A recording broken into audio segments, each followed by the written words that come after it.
Polynomials का worksheet number 4 discuss करने वाले हैं और ये इस चैप्टर का लास्ट वर्कशीट होगा। ठीक है, चैप्टर 1 में हमने टोटल 5 वर्कशीट डिस्कस किए थे और इसमें जो है अपने को चार ही होंगे, 5वां वाला वर्कशीट इसमें नहीं है। ठीक है, टोटल 4 वर्कशीट हमें डिस्कस करना है। तो 4th वर्कशीट में टोटल 12 क्वेश्चन हैं और जैसे हमारे यूजुअल सारे वर्कशीट में होते हैं उसी तरीके से एमसीक्यू के फॉर्म में होंगे, अपने को उन सभी के सॉल्यूशंस निकालना है। तो आप लोगों ने उम्मीद कर रहा हूँ कि इसके पहले वर्कशीट नंबर 1, 2, 3 देख लिया होगा और पूरा वो चीज़ आप समझ चुके होंगे। ठीक है, और वर्कशीट नंबर 4 उसके बाद आप करें तो आपको ज़्यादा बेटर रहेगा, अंडरस्टैंडिंग अच्छी हो जाएगी। ठीक है, चलो फिर शुरू करते हैं हम बिना किसी देरी के। तो क्वेश्चन नंबर 1 से स्टार्ट करते हैं। ठीक है, आप सभी ने डिग्री पढ़ा होगा, डिग्री ऑफ पॉलिनोमियल। ठीक है, आपके टीचर्स ने बताया होगा कि डिग्री ऑफ पॉलिनोमियल, डिग्री क्या होता है, किसी भी एक्सप्रेशन का कोई भी पॉलिनोमियल हो उसकी जो हाईएस्ट पावर होती है उसे अपन डिग्री कहते हैं। ठीक, तो इसमें क्वेश्चन है the degree of the polynomial which graph is given below. ठीक है, ये जो ग्राफ दे रखा है इस ग्राफ को देख के आपको बताना है कि इसकी डिग्री कितनी हो सकती है। ओके, तो आप देख रहे हैं कि ये ग्राफ जो है कितने पॉइंट पे इंटरसेक्ट कर रहा है, 1, 2 और 3 पॉइंट पे ये एक्स एक्सिस को इंटरसेक्ट कर रहा है। और ये चीजें आप जो है चैप्टर नंबर 2 में ही आपने एक्सरसाइज 2.1 चैप्टर नहीं 2.1 में आपने पढ़ लिया होगा। ठीक, इसमें आपको बताया जाता है 2.1 के अंदर कि जो भी ग्राफ होता है वो जितने पॉइंट पे इंटरसेक्ट करेगा उसके उतने ही नंबर ऑफ जीरोस होते हैं। मतलब इसमें 1, 2 और 3 जीरोस हुए इसके। ठीक है, चलिए अब 3 जीरोस तो होगा। अब 3 जीरोस होने का मतलब ये तो नहीं कि इसकी डिग्री 3 हो। आप लोगों ने एक कंसेप्ट पढ़ा होगा, किसी भी पॉलिनोमियल के जितनी उसकी डिग्री होती है उतने जीरोस हो सकते हैं, राइट। उससे ज्यादा हो सकते हैं क्या? नहीं, उससे ज्यादा नहीं हो सकते, लेकिन उससे कम जीरोस ऑब्वियसली हो सकते हैं। ये कंसेप्ट आपको पढ़ाया गया होगा कि अगर कोई पॉलिनोमियल है उसकी डिग्री अगर 3 है, इसका मतलब ये कि उससे 3 जीरोस हो सकते हैं, ज्यादा से ज्यादा 3 हो सकते हैं, 3 से ज्यादा कभी नहीं होंगे। हाँ, लेकिन 3 से कम हो सकते हैं। ठीक, उसका ध्यान रखें। तो ये जो है 3 पॉइंट पे कट कर रहा है, तो इसका मतलब हमें क्या समझना है, इसकी डिग्री 1 कुछ कह नहीं सकते, क्यों नहीं कह सकते, बिल्कुल कह सकते हैं। क्यों? क्योंकि अगर डिग्री 1 होती तो इसका मतलब इसके एक ही जीरो जाता है, ये फिक्स है। लेकिन यहाँ पे 3 जीरो देख रहे हैं, 2 भी ऑप्शन राइट हो जाएगा। हाँ, ये क्या लिखा है, ग्रेटर देन 3 या फिर 3 के इक्वल, ग्रेटर देन और इक्वल टू 3। अब इसका मतलब क्या होगा, या तो 3 से ज्यादा डिग्री होगा या तो 3 के बराबर होगा। क्योंकि अगर डिग्री 3 से ज्यादा मान लीजिए, अगर इसकी डिग्री 4 होती है तो भी अपने कोई दिक्कत नहीं है, क्योंकि हमने क्या पढ़ा है, डिग्री कितनी भी हो, नंबर ऑफ जीरो उससे कम हो सकते हैं, उससे ज्यादा नहीं। तो हमें पता है इसकी डिग्री ये 3 जीरोस हैं, तो 3 तो होने ही चाहिए। डिग्री 3 से ज्यादा हो सकता है लेकिन 3 से कम नहीं। इसीलिए हम क्या बोलेंगे, ग्रेटर देन और इक्वल टू 3। क्योंकि इसके जीरोस 3 है, इसलिए इसकी मिनिमम डिग्री 3 होनी चाहिए और 3 से ज्यादा रहेगा तो अपने को कोई दिक्कत नहीं है। तो अकॉर्डिंग टू दिस इसका पहले वाले का आंसर क्या आ जाएगा, सी वाला जो करेक्ट ऑप्शन है। ठीक, तो इन चीजों को आप देखते जाएंगे। तो पहले वाले क्वेश्चन का थोड़ा आज मैं नए मार्कर्स लेकर आया हूं आप लोगों के लिए, तो आज थोड़ा ढंग से लिख देते हैं। तो पहले वाले क्वेश्चन का आंसर आ जाएगा सी वाला। ठीक है, तो इसे जो है यहाँ पे मेंशन कर दिया जाएगा। हो गई, थोड़ी कलाकारी दिखा दी मैंने। चलिए अब क्वेश्चन नंबर 2 डिस्कस करना है आपने। क्वेश्चन नंबर 2 एक बार पढ़ लीजिए।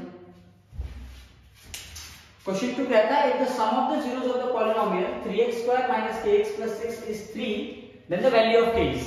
आपको बता रखा है कि sum of zeros of polynomial को कितना है, 3 है, तो k की वैल्यू बता दो आप। ठीक है, तो वही निकालते हैं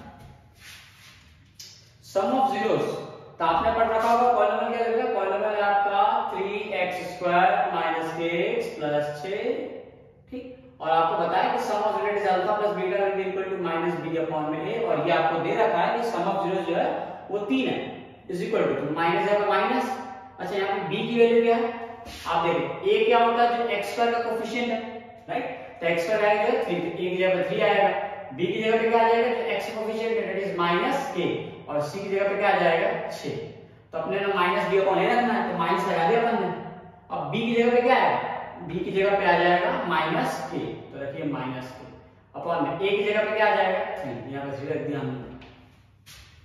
अब सॉल्व करेंगे तो 3 से कितना आ जाएगा 9 आ जाएगा और माइनस माइनस क्या आ जाएगा प्लस के, तो k की वैल्यू कितनी आ रही है सर 9 आ रही है, ले लेंगे तो k की वैल्यू 9 आ जाएगी, that is your option number D. तो पहले का ये सी सही है, दूसरे का ये डी सही है, सेकंड के लिए अब क्या लिखेंगे डी लिख देंगे हम यहाँ पे। समझ में आ गया? आएगा ठीक है, सारी चीजें समझ में आ जाएंगी। देखिए आप लोग चैप्टर्स कंप्लीट करते रहिए, मेरा काम है आप लोगों के लिए वर्कशीट्स वगैरह सॉल्यूशन आप लोगों के लिए बहुत सारे क्वेश्चंस लेके आना, जिनसे आपकी प्रैक्टिस अच्छी हो जाए और उन क्वेश्चन को सॉल्व करने का सबसे अच्छा तरीका बताना आप लोगों को। तो आप लोग देखते रहें इस चीज को, ठीक, और आपको यहाँ से शॉर्टकट्स वगैरह सारी चीजें मिलती रहेंगी क्वेश्चन सॉल्व करने के अच्छे तरीके। अब प्लस इसमें आपको जो भी क्वेश्चंस मिलेंगे वो सारे क्वेश्चन बहुत अच्छे लेवल के होंगे, कुछ इजी भी होंगे, जिनसे आपके चैप्टर की प्रैक्टिस जो है बहुत अच्छी हो जाएगी सर, ठीक है। देखिए the other two zeros of the polynomial x cube minus 8x square plus 19x minus 12 if one zero is x is equal to 1। आपको बता रखा है कि इस पॉलिनोमियल का एक जीरो जो है x is equal to 1 है, तो आपको बचे हुए दो जीरोस के बारे में बताना है, ठीक। तो ये क्यूबिक पॉलिनोमियल है, इसका एक जीरो 1 दे रखा है, तो आप एक काम करें, पहला तो मैं प्रेफर करूंगा इसको फैक्टराइज करना, जो कि मैं आपको बता दूंगा फैक्टराइज कैसे करेंगे। आपको पता है कि x is equal to 1 जो है इसका एक जीरो है, तो x minus 1 is equal to 0 आ जाएगा, मतलब x minus 1 इसका एक फैक्टर होगा। चलिए लिख लेते हैं x cube minus 8x square plus 19x minus 12। अब x minus 1 जो है इसका एक फैक्टर है, तो इसे 3 बार ऐसे लिख लीजिए। याद है आपको क्वाड्रेटिक में फैक्टराइज करते हैं तो 2 बार आता है ऐसे ब्रैकेट में सेम सेम नंबर, तो क्यूबिक है इसलिए 3 बार आ जाएगा। अब सोचिए x1 minus 1 में ऐसा क्या मल्टीप्लाई करो कि x क्यूब बन जाए, यहाँ पर मुझे समझ में आता है कि x स्क्वायर मल्टीप्लाई करें तो x क्यूब हो जाएगा, तो ये हो गया x क्यूब। अच्छा x स्क्वायर इनटू माइनस 1 क्या हो जाएगा माइनस का x स्क्वायर, लेकिन हमें यहाँ पे कितना चाहिए माइनस 8x स्क्वायर चाहिए, यहाँ पे माइनस 1x स्क्वायर, मतलब मुझे माइनस 7x स्क्वायर करना पड़ेगा, तो यहाँ पे माइनस 7x से मल्टीप्लाई करता हूँ तो माइनस 7x इंटू x करने पे क्या हो जाएगा माइनस 7x स्क्वायर। अच्छा माइनस इंटू माइनस क्या हो जाएगा प्लस, 7x इंटू 1 क्या हो जाएगा 7x, और अपने यहाँ कितना चाहिए 19x प्लस 12x करना पड़ेगा इसमें, तब जाएगा 19 होगा, यहाँ पे प्लस 12 से मल्टीप्लाई हुई 12 इंटू कितना आ जाएगा 12x, और 12 इंटू माइनस कितना आ जाएगा माइनस 12। अब देखिए x cube minus 8x square plus 19x minus 12, मतलब ये हमने फैक्टराइज किया एकदम सही किया, ठीक है। तो इस स्टेप के बाद आप नीचे आइए यहाँ पे स्टेप पे, तो आप एक काम करें जो ब्रैकेट के बाहर है सबको एक साथ x स्क्वायर माइनस 7x और प्लस 12, और जो ब्रैकेट में उनको एक साथ रख दीजिए x माइनस 1। आपने x माइनस 1 को कॉमन ले लिया यहाँ से। अब इसको आप फैक्टराइज करें, तो अगर आप फैक्टराइज करेंगे तो आपको साफ साफ देगा कि ये जो है x minus 3 into x minus 4 का प्रोडक्ट है ये, और ये x माइनस 1 ऑलरेडी है। तो यहाँ से आपको दिख रहा है कि अगर x माइनस 1 अगर x इज इक्वल टू 1 इसका एक जीरो है, तो दूसरे जीरो क्या हो जाएगी 3 और 4 प्लस 3 और प्लस 4, तो करेक्ट ऑप्शन कौन सा हो जाएगा आपका ऑप्शन नंबर डी। तो option number D is your correct answer. तो 3,4 लिख लीजिए यहाँ पे, थर्ड का डी हो जाएगा। फोर्थ क्वेश्चन बहुत इजी है, the quadratic polynomial whose sum and product of zeros are minus 3 and 2। अभी तक तुम्हें याद होना चाहिए, ठीक है। ये फॉर्मूला जो मैंने आपको बताए थे क्वाड्रेटिक निकालने के, अब तक आपको याद होना चाहिए थे। देखिए क्या बताया था मैंने आपको, जब भी आपको क्वाड्रेटिक पॉलिनोमियल निकालना हो, ठीक, और सम और प्रोडक्ट ऑफ जेरोस दिए हुए, तो याद कीजिए एक रिलेशन बताया था मैंने, x स्क्वायर माइनस ब्रैकेट में alpha plus beta x plus alpha into beta, ये रिलेशन बताया था। तो आप पुट कीजिए x स्क्वायर का स्क्वायर लीजिए minus two minus alpha plus beta कितना है सम ऑफ जीरोस, और सम ऑफ जीरोस आपको दे रखा है -3, यहां रख दीजिए -3, और अल्फा इंटू बीटा प्रोडक्ट में कितना है 2, यहां पर वो रख दीजिए। अच्छा माइनस क्या हो जाएगा plus, x square plus 3x plus 2 is the correct option, मतलब option number C. Option number C जो करेक्ट है, फोर्थ में टिक कर लीजिए सी वाला, ठीक है सर। चारों क्या समझ में आ गए, ठीक, बहुत इजी। चलिए फिफ्थ वाला, the third zero of the polynomial x cube minus 15x square plus 9x minus 12 if the sum of its 2 zero से, इसके 2 जीरोस को जोड़ने पे 8 आ रहा है, ठीक है सर। और इसका तीसरा जीरो आपको बताना है। तो हम एक काम करते हैं, हम सम ऑफ जीरोस निकालते हैं। अगर हम सम ऑफ जीरोस निकालेंगे किस पॉलिनोमियल के, x³ minus 15x² plus 9x minus 12। अब इसमें आप देखें ध्यान से जरा, तो a इज इक्वल टू क्या है 1, b इज इक्वल टू क्या है minus 15, c is equal to क्या है 9 और d इज इक्वल टू क्या है माइनस 12। अब ये वैल्यू आपको पुट करनी है। तो सम ऑफ जीरोस होता है कितना है, alpha plus beta plus gamma is equal to minus b upon में, क्योंकि ये क्यूबिक पॉलिनोमियल है।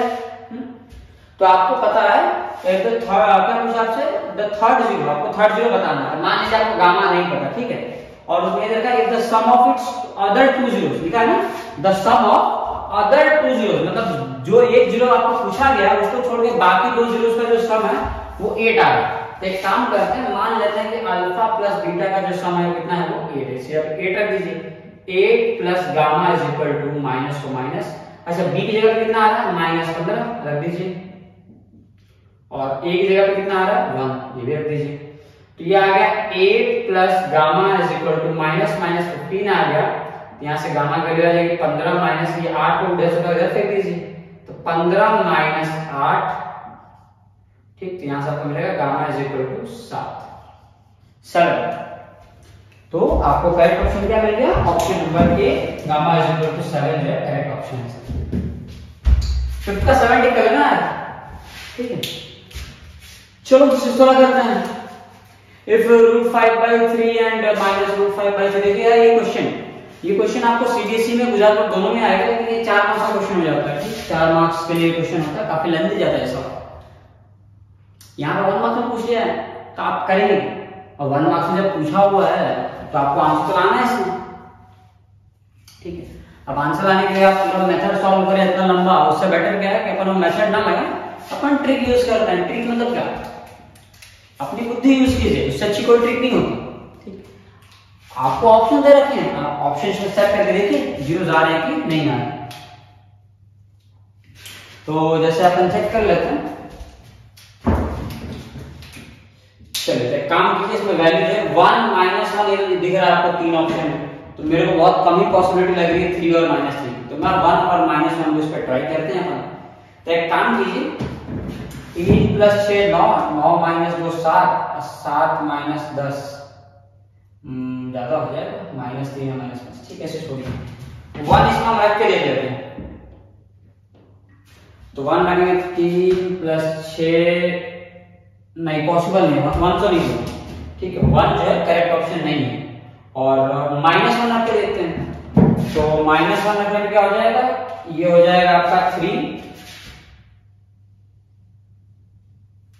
और ये हो जाएगा आपका -6, और ये हो जाएगा -2 + 10 - 5। देखिए -6 में -2 कितना हो जाएगा -8, और ये कितना हो जाएगा -13, और 10 + 3 कितना आ जाएगा +13, तो ये 0 हो रहा है, ठीक है। -1 पे क्या हो रहा है, ये 0 हो जा रहा है, तो बहुत अच्छी बात है, ये -1 पे जो है 0 हो जा रहा है। तो आपको एक चीज तो क्लियर हो कि इसका एक आंसर जो है -1 है। +1 हमने रख के देखा तो +1 इसका आंसर नहीं है, ठीक है, एक आंसर -1, बस काम खत्म। एक आंसर -1 है लेकिन +1 नहीं है, ये ऑप्शन तो एलिमिनेट हो जाएगा, 1 तो हो नहीं सकता, तो -1 -1 ये वाला ऑप्शन जो है करेक्ट है। बहुत आराम से आंसर आ गया। अब -1 है ना, अब इसमें -1 है नहीं, -1 तो आना फिक्स है, इसमें -1 नहीं है मतलब ये एलिमिनेट हो गया, इसमें -1 नहीं है मतलब ये भी एलिमिनेट हो गया। इसमें -1 है लेकिन 1 है, और 1 हम जानते हैं आएगा ही, ये भी एलिमिनेट, ऑप्शन नंबर ए जो है करेक्ट हो जाएगा। 6th में ए ऑप्शन। अच्छा 5th में उल्टा लिख दिया, 5th में 7 ए आएगा ये, ठीक। अब कौन कौन सा बाकी रहेगा, 7 8 9 10 11 12 लिख देते हैं यहाँ पे, ये हो जाएगा आपका 7 8 9 10 11,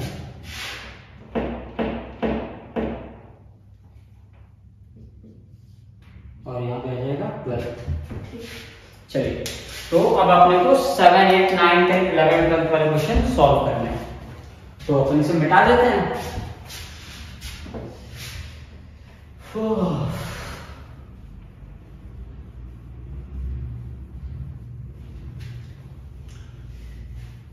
देखिए आप लोग छोड़िए, करें बाद में बात करेंगे इस टॉपिक पे। सारे जो है आप लोग क्वेश्चंस कंप्लीट करते रहिए ना, ठीक है, ताकि आप लोगों की प्रैक्टिस अच्छी होते रहे। अगर इनके अलावा भी अगर आप लोगों को कुछ ऐसी लगती है कि चीजें मुझे अपलोड करनी चाहिए तो बताइए, ठीक है। कैसे बताएंगे? आपको डिस्क्रिप्शन में बहुत कुछ मिल जाएगा, एक बार जरा सर्च कीजिएगा, कांटेक्ट कर लीजिए। और दूसरी चीजें कि आप जो है कमेंट सेक्शन में भी 2-3 चीजें बता सकते हैं कि हाँ आपको जो चीजें ना समझ में आई तो मैं उसके लिए कुछ जुगाड़ कर सकता, ठीक है। चलिए सर, तो अपन जो है 7 से वापस डिस्कशन स्टार्ट करते हैं। देखिए क्वेश्चन नंबर 7 जो है वो थोड़ा इंपॉर्टेंट और थोड़ा ट्रिकी है। ये क्वेश्चंस आपके एग्जाम में तो नहीं आते, एनसीईआरटी में ऐसा एक सवाल दिया हुआ है, ठीक। ये आगे चल के आप चैप्टर नंबर 5 पढ़ेंगे ना, अरिथमेटिक प्रोग्रेशन, तो ये उससे रिलेटेड हो जाता है थोड़ा सा, ठीक। अभी मैं एक इसको सॉल्यूशन करके दिखाऊंगा, तो इसके सॉल्यूशन में हम जो इन्हें ऐड करते हैं, सम ऑफ जीरोस निकालेंगे, तो इसका आपको आंसर मिलेगा चैप्टर नंबर 5 में। इसका सम ऑफ जीरोस हम क्यों निकालते हैं, ठीक। मैं ट्राई करूंगा कि आप यहाँ पे भी समझ में आ जाए। चलिए, तो आपको बोला कि a minus B, a and a plus B, ये तीनों इसके जीरोस हैं। मान लीजिए कि a माइनस बी जो ये अल्फा है, ये बीटा है और ये गामा है। Are the zeros of the polynomial, इसके पॉलिनोमियल के जीरोस हैं ये। देन आपको a प्लस बी की वैल्यू निकालनी है। तो a प्लस बी मतलब अगर आपका a आ गया और b आ गया तो क्या दोनों को जोड़ना है तो उसका आंसर आ जाएगा? बिल्कुल आ जाएगा। तो पहले अपन a और b अलग अलग निकालेंगे। तो आप एक काम करें, सम ऑफ जीरोस निकाल लीजिए। तो सम ऑफ जीरोस कितना होगा? Alpha plus beta plus gamma is equal to minus B upon में। तो इसका अल्फा है a माइनस बी, बीटा है a और गामा है a प्लस बी, और माइनस जगह पे माइनस और b की जगह पे क्या आएगा? -3, और a की जगह पे क्या आएगा? 1। अब देखिए minus B plus B cut गया, a प्लस a कितना आ गया? 3a, और माइनस माइनस क्या हो जाएगा? +3, 3 से 3 कट गया तो a इज इक्वल टू कितना आ गया? a इज इक्वल टू आया 1। अब समझ में आया कि आप लोगों को इन्हें ऐड क्यों करना है? इसे ऐड इसलिए करना है क्योंकि ऐड कर देंगे ना, माइनस बी और प्लस बी कट जाएगा। देखिएगा माइनस बी और प्लस बी कट जाएगा, a प्लस a 3 आ जाएगा, और अपन इसे सिंप्लीफाई कर सकते हैं, ठीक है। अब आपका a जो है 1 आ गया, मतलब ऑप्शन नंबर डी तो होगा नहीं, ऑप्शन नंबर सी ये भी नहीं होगा, ऑप्शन नंबर बी ये भी नहीं होगा, ऑप्शन नंबर ए साफ साफ दिखाई दे रहा है। कोई दूसरा सॉल्यूशन नहीं करना आपको, ऑप्शन नंबर ए जो है करेक्ट ऑप्शन होगा सर, ठीक। चलिए 7 का ए। तो इस तरीके से देखो, आपको जो है बी की वैल्यू निकालने की जरूरत भी नहीं पड़ेगी क्योंकि आपने ए निकाला, वही सबका काम हो गया। हाँ जी, यहाँ पे आपको बोला गया है रियल नंबर ए, एक नंबर है ए, मान लीजिए ए कोई नंबर है, is called as zero of the polynomial f of x। एक पॉलिनोमियल दे रखा है f of x, कौन सा पॉलिनोमियल है? f of x। और मैं बोल रहा हूं कि a जो है इसका जीरो, तो a जीरो कब कहलाएगा? जब इस पॉलिनोमियल के अंदर हम जहां जहां x है वहां अगर मैं a रख देता हूं इस जगह पे, तो क्या कहते हैं? ये जीरो हो जाएगा। और ये अगर इज इक्वल टू जीरो आना चाहिए, इसमें x की जगह पे अगर मैं a डालता हूं, आप इसको जरा बेटर तरीके से समझिए। जैसे मान लीजिए कि मैंने यहाँ पे कोई पॉलिनोमियल दिया x² माइनस 5x प्लस 6, और मैं बोलता हूं कि 3 इसके जीरोस है, तो मुझे क्या करना होता है? जहां जहां x है वहां वहां अगर मैं 3 पुट कर दूं, ठीक है, 3 का स्क्वायर माइनस 5 इंटू 3 प्लस 6, तो ये जीरो की इक्वल आता है नहीं आता? अगर जीरो की इक्वल आए तो ही इसको जीरोस कहेंगे, अब नहीं आए तो नहीं कहेंगे। हमें पता है कि a जो है f of x, हमें पता है कि a इसके जीरोस हैं, मतलब अगर मैं x की जगह पे अगर मैं a पुट कर दूंगा तो क्या ये जीरो की इक्वल आ जाएगा? ऑब्वियसली आ जाएगा। तो x की जगह पे a रखने पे ये जीरो आ जाएगा। तो सीधा सा सिंपल आंसर है f of a is equal to 0, इसका आंसर हो जाएगा ये वाला। अगर a इसके जीरोस हैं, मतलब जहां जहां x है वहां आप a रखिए तो जीरो आ जाएगा, तो x की जगह मैंने a रख दिया तो इक्वल टू 0 मुझे आ जाएगा। ये गुजरात बोर्ड में पूछा हुआ क्वेश्चन है बोर्ड एग्जाम में, ठीक है। इस टाइप के क्वेश्चन आए हुए हैं, इस क्वेश्चन को आप लोग याद रखें, इंपॉर्टेंट मार्क करना। Which of the following is a polynomial? इसका आंसर मैं जो बहुत पहले बता चुका हूं, और शायद एक्सरसाइज नहीं, वर्कशीट 3 में भी इस टाइप के क्वेश्चन थे या फिर फर्स्ट में भी थे, जिसमें आपको पॉलिनोमियल होने की कंडीशन बताई थी। कंडीशन ये बताई थी कि जो x का पावर होना चाहिए, ठीक है, वो होल नंबर होना चाहिए। होल नंबर यानी 0 1 2 3 4 5 6, ठीक, नेगेटिव नहीं हो सकता, ये वेरिएबल का भी फ्रैक्शन नहीं हो सकता, वेरिएबल का भी रूट में नहीं हो सकता, ये फ्रैक्शन में है, ये रूट में है, और इसका जो है पावर नेगेटिव है, मतलब ये तीनों ही पॉलिनोमियल नहीं है। पॉलिनोमियल क्या हो जाएगा, डी वाला। ठीक, तो चीजों को आप याद रखेंगे तो आपका काम जो है बनते जाएगा। तो 9th में डी ऑप्शन, तो 9th में डी टिक कर लीजिए। अच्छा 8th में क्या था, 8th में ए था, वो भी लिख लेते हैं। 10th में क्या है, the product and sum of the zeros of the quadratic polynomial ax² + bx + c respectively. हां ठीक है, product and sum of zeros, भाई साहब पहले प्रोडक्ट पूछा, ध्यान रखना। प्रोडक्ट क्या होता है, c/a, सम क्या होता है, -b/a, तो c/a पहले होना चाहिए, c/a आ गया, और उसके बाद क्या होना चाहिए, -b/a, तो माइनस नहीं है, ये भी नहीं, c/a -b/a दिख रहा है, ऑप्शन नंबर डी करेक्ट है। तो 10th में डी कर लीजिए, 10th में डी आ गया। क्लियर। 11th का, the quadratic polynomial sum and product of whose zeros are 1 and -12। एक ऐसा क्वाड्रेटिक पॉलिनोमियल आपको बताना है, ठीक है, जैसे कि x² - alpha + βx + alpha dot beta.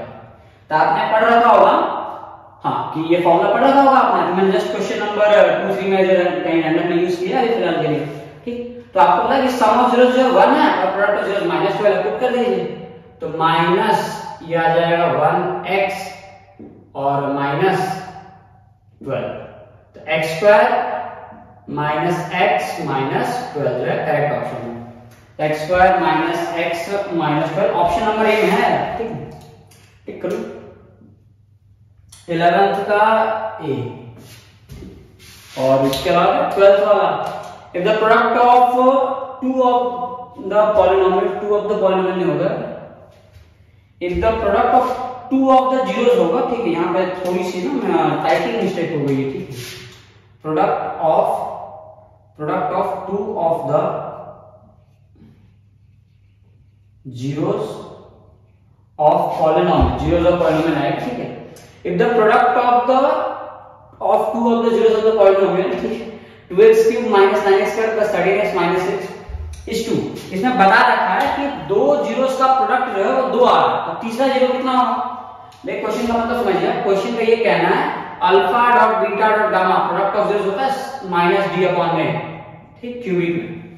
तो इसका ये कहना है कि दो जीरोस का प्रोडक्ट जो है वो 2 आ रहा है, मतलब 2 × गामा, ये जो है -d/a के बराबर आएगा, तो माइनस और d की जगह पे कितना आ जाएगा, -6, और a की जगह पे कितना आ जाएगा, 2। ठीक, तो 2 times of gamma is equal to 6/2, ये कट के कितना आ जाएगा, 3। तो यहां से गामा इज इक्वल टू कितना आ गया, 3/2। तो ये आपको आंसर मिल गया, गामा इज इक्वल टू कितना आ जाएगा सर, 3/2 आ रहा है, वो भी प्लस में, तो ऑप्शन नंबर सी जो है करेक्ट आ जाएगा। तो 12th का सी। तो ये आप लोगों का कंप्लीट सॉल्यूशन हो गया वर्कशीट नंबर 4 का। ठीक, और इसी के साथ जो है आपका पॉलिनोमियल चैप्टर नंबर 2 जो है 10th का खत्म होता है। ठीक, इसके अंदर मैंने कंप्लीट अच्छे क्वेश्चंस डालने की कोशिश की है और ऑलमोस्ट बहुत से क्वेश्चंस इसमें मैंने प्रैक्टिस करवा दिए आप लोगों के। चैप्टर नंबर 1 भी मैं कंप्लीट अपलोड कर चुका हूं, चैप्टर नंबर 2 का भी प्लेलिस्ट यहाँ पे खत्म होता है, वर्कशीट 1, 2, 3 और 4 का। ठीक, आपको जब भी इस चैप्टर के रिलेटेड आपको प्रैक्टिस करना हो तो आपको बस सभी वर्कशीट्स आप एक बार सॉल्यूशन देख लीजिए, आपको बहुत अच्छे से प्रिपरेशन हो जाएगी किसी भी टेस्ट के लिए, किसी भी एग्जाम के लिए, आपको सारे कंसेप्ट में रिवाइज हो जाएंगे। ठीक, बहुत जल्द जो है अगर मतलब चीजें अगर ऑन डिमांड होती है, ऑन डिमांड मतलब तो है नहीं कि डिमांड है, अगर होता है तो अगर टाइम मिलता है तो आगे करेंगे भी, मतलब पूरे चैप्टर का कंप्लीट वन शॉट वीडियो बना दूंगा मैं। ठीक है, अगर होता है तो ठीक है, जिसके अंदर आपके चैप्टर नंबर 1 का पूरा इंपॉर्टेंट कंसेप्ट एंड फॉर्मूला एक ही वीडियो में कंप्लीट करा दूं, 1 घंटे में, 1.5 घंटे में। और चैप्टर नंबर 2 में भी सेम चीजें, आपको एक ऐसा वीडियो दूंगा जिसके अंदर आपको चैप्टर नंबर 2 के सारे important formulas, concept with proof, derivation के साथ पूरा एक चैप्टर एक टाइम में खत्म होगा। लेकिन उसके लिए अभी थोड़ा टाइम है, अभी इनिशियली देखिए जो पॉसिबल है मैं सारी चीजें कर रहा हूँ, इसके अंदर आप लोगों के सभी वर्कशीट के सॉल्यूशन में करवा दिया करूंगा, जिससे आप लोग चैप्टर तो क्लास में पढ़ लिया करेंगे, लेकिन अगर जो चीज आपकी रह जाती है, रह के जाता है, एक अच्छे क्वेश्चंस की प्रैक्टिस रह जाती है आपको। अगर आप पढ़ने के बाद एक अच्छे चीज आप नोट आउट पढ़ ही रहे होंगे ऑब्वियसली ना, पढ़ने के बाद आपकी प्रैक्टिस अगर अच्छी हो जाए मतलब आपका चैप्टर खत्म हो जाता है, तो आप पढ़ने के लिए जहां पढ़ना है पढ़िए, ठीक है, और प्रैक्टिस करने के लिए सारे क्वेश्चंस ऐसे ही आपको हर चैप्टर के मिलते रहेंगे। ठीक है सर, चलिए फिर all the best, bye bye.